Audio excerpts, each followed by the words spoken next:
How's everyone doing tonight? Everyone good? Everyone having fun? So my name... We okay? Yeah, we having fun? Good, good, good. So my name's Clem, which is short for Clement. And I feel like that's a bit of a feminine name, you know, Clemmy, Clementine. And I have been told that I look a lot like a butch lesbian. It's pretty fucked up, I'll be honest. You know, one time I was coming out the changing rooms after a rugby game, I had my best outfit on. I felt good, a bit of confidence, you know. I turned the corner, there's a real butch lesbian standing there, wearing exactly the same outfit. I was mortified. She nodded at me and tried to spud me like I was one of her own. So I smacked her hand and I said, I am a man. And she said, yes, so am I. Mistaken identity, what can I say? But I think that explains as to why bisexual women absolutely love me. You know, because they're getting the best of both worlds. They're getting the tits of a woman and half a man's cock.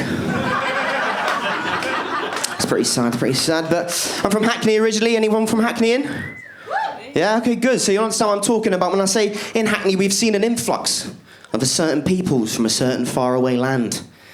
And these people come here with their foreign dialect and their funny way of dressing, yeah, and they completely take over. And I think you guys have an idea who I'm talking about here. Australians, that's it. They come here, they take over. Any Australians in? We're safe, good.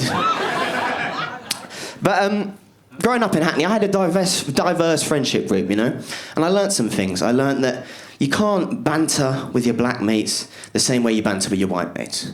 Because white guys, we do fruity things, don't we? You know, we flirt with each other. You know, we do things like slap each other on the arse and be like, oof, that shit's juicy, you know? And the friend that got slapped would be like, oh my God, stop. Really? And it's just jokes. It's just a bit of fun. But you can't do that with your black mates. They don't think it's a very funny joke, and you will not be very popular at Notting Hill Carnival. I'll tell you that much. I'm just saying, but for an event that's supposed to be about diversity and inclusion, I got called a batty boy a lot. But I went to drama school and I struggled quite a bit in drama school. A lot of weird classes. We had one class called movement class. And in this class, the teacher would come in, be very proud of himself. He'd go, right, guys, what I want you to do, find a space, close your eyes, and just express the way the music makes you feel through your body. We start the exercise, theatre kids love it. I'm still going through my wannabe roadman phase at this point, so I'm kind of in the corner going, look at these men, these moist guys, you know? These guys are moist. But the teacher, he must have spotted me. He spotted me not taking it seriously, so he sneaks up behind me, thrusting his hips and says, Clem, you've just got to relax and let it in.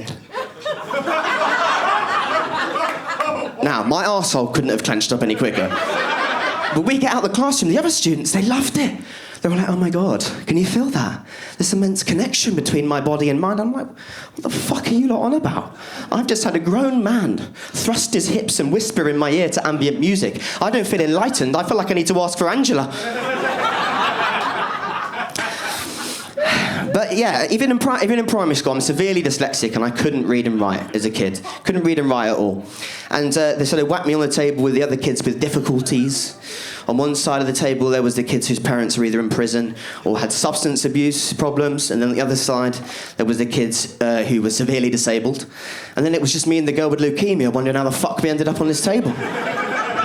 You know, and I felt sorry for her because she was actually really smart. You know, she would finish her work in half the time it took everybody else. But then again, I do have a sneaky suspicion that may have been because she knew she didn't have that much time to play with. You know, we're having fun. But, you know, I started to misbehave then. And so they started to, when I was misbehaving, they had one teaching assistant that they could call in and summon in to deal with me when I was misbehaving. And she would come in, you could hear her in the distance, getting closer and closer by the rattle of her cheap jewellery. She would come into the room with a cloud of perfume and she'd go, which child? Bring him here. Now you're going to start behaving yourself now.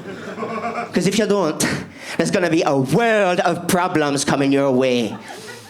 And obviously a bit Irish at the end then, wasn't it? We'll work on it. But then the other teachers in the room would be standing around with smug smiles on their faces because they worked it out. They worked out there is nothing that scares a little white child more than a big Jamaican lady. And I think, ladies and gentlemen, that is when my preference for large black women started.